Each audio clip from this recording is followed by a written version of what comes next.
So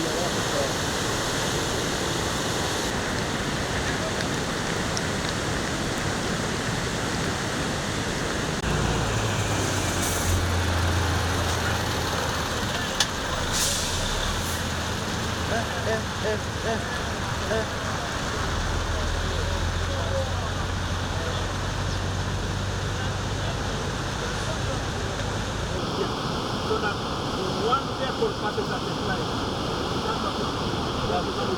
If one because part of the weight of the light vehicle, you'll have to find for me tomorrow so that you'll come in and there and give it on. In the principle, DPC, we are closing this.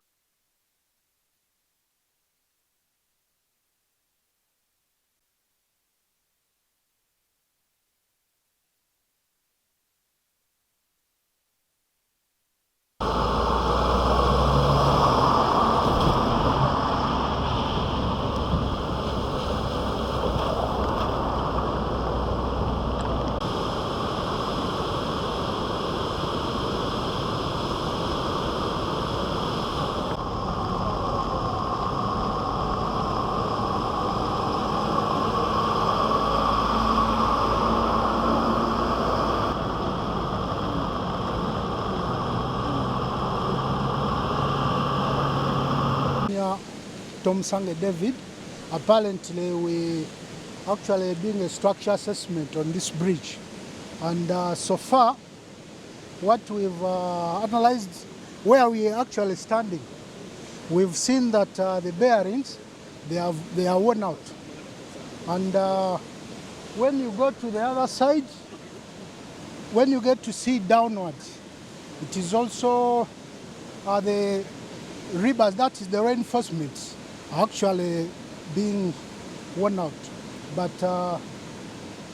by the time you've come, we're still undergoing some tests. We are doing some tests down over there.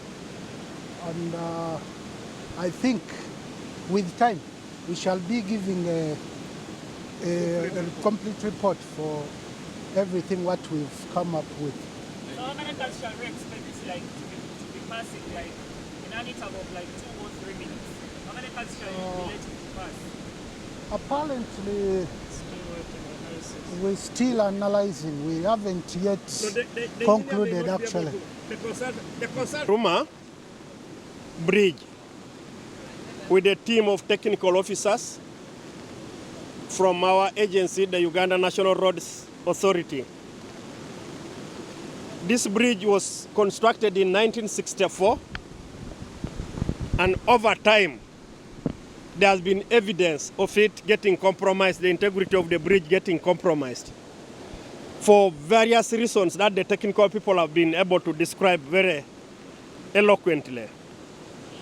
Now, what then happened was government, in its wisdom, commissioned a consultant to assess the integrity of the bridge. And that assessment has been very elaborately handled. And it has established that there are 3 areas where the bridge has seriously failed. The first one is where we are standing here. And the indicators are that the bearing that holds the bridge here needs to be replaced. It's in a it is collapsed. And so it is risky to continue allowing traffic across this bridge. Now, the purpose of my coming here was first to find out from the consultant whether we can continue to use it for a time being. But the technical people have guided that it is very risky. We will be putting the lives of the traveling public into very big risk. Now we have 2 choices. The first option would be to allow the population to continue to be exposed to risk, which we cannot as a government. The second option, therefore, is to close the bridge temporarily as we embark on urgent repairs of this bridge. 2 things are going to happen. The traveling public will be asking, what happens to the other routes that you are going to divert us to? we are going to relegate convenience to the back seat now and emphasize safety. And in emphasizing safety, the bridge will be closed from Monday. This bridge will be closed from Monday. No heavy trucks will be passing here from Monday. So tomorrow will be the last. And even tomorrow, those that will be passing will be very extremely regulated by the police. The police will regulate from the roadblock on the other side of Kamudin and also on the side of Kiriadongo to regulate so that one vehicle will be passing here at a time. That will be for Sunday tomorrow. Then on Monday, we will only be allowing light vehicles, that is small vehicles, private vehicles will be passing here. There will be a complete definition of the weight of the vehicles technically, which will be issued on Monday by these technical people that I will be very happy to communicate to the country. But for now, I can assure the country there is safety that we take a lot of emphasis on. Convenience will inconvenience you a bit. Most of the vehicles now headed to West Nile and South Sudan will have to go through Masindi to Tangi, through the new bridge. Some of the vehicles will now have to go through Masindi Port to Apache, through the road that we are repairing. Those ones will be using our ferry. It is very inconveniencing, but it's the safest thing we can do for now. So we want the country, we want the citizens, we want the traveling public to bear with us. It will inconvenience very many people, but safety is our top priority for now. So, Minister, I understand the routes that go through Nation Falls, one has to pay. No, we are, it's the same government. It has been a place that was specifically just for tourists. But now we are going to suspend that, we are going to discuss it as government and allow free entry to all the road users for a time being. This will last, in our reading, if the repairs start, that in our opinion next week, we think within 2 months, we will have sorted this matter out and restored the integrity of this bridge and allowed the normal traffic to move here. So that is our thinking. If there is any adjustment beyond 2 months, we shall inform the country again. Is it a temporary repairment of... It's temporal. The plan of government is a totally new bridge. We are planning to do a totally new bridge. A totally new bridge that will handle the present day challenges. This is a 1964 bridge. It's as old as myself. So I am not terribly young. So it should have been worked on some years back. But it has reached where it has reached now.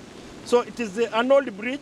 The design, even from the technical people, the design itself needed to be, a lot of realignments have to be done from what the experts have told me. So they are going to do a new bridge, but when they restore the integrity of this, they have assured me it can be able to last a few years as we are working on the new bridge. Just like we did in Jinja, we have maintained an old bridge, the Nalubale bridge, while we were working on the other, the brand new suspended bridge. So this was going to happen here. I also want to let the country know, government is doing whatever it takes to quickly start working on Masindi Apache Bridge. We're also going to put another bridge there. So that's what's going to happen. But this one is urgent, and the country should just understand us. My last question, when should we expect the construction of the new bridge that you just talked about? We are working on that. I don't want to put on a day, but we are working. Everything is being done. We shall inform the country accordingly. There are just a few things. A lot of work has been done so far by the technical team, but I think it is now just a question of us realigning the resource mobilization so that work starts. But there are already indications which are very positive in that direction. But we will be informing the country soon.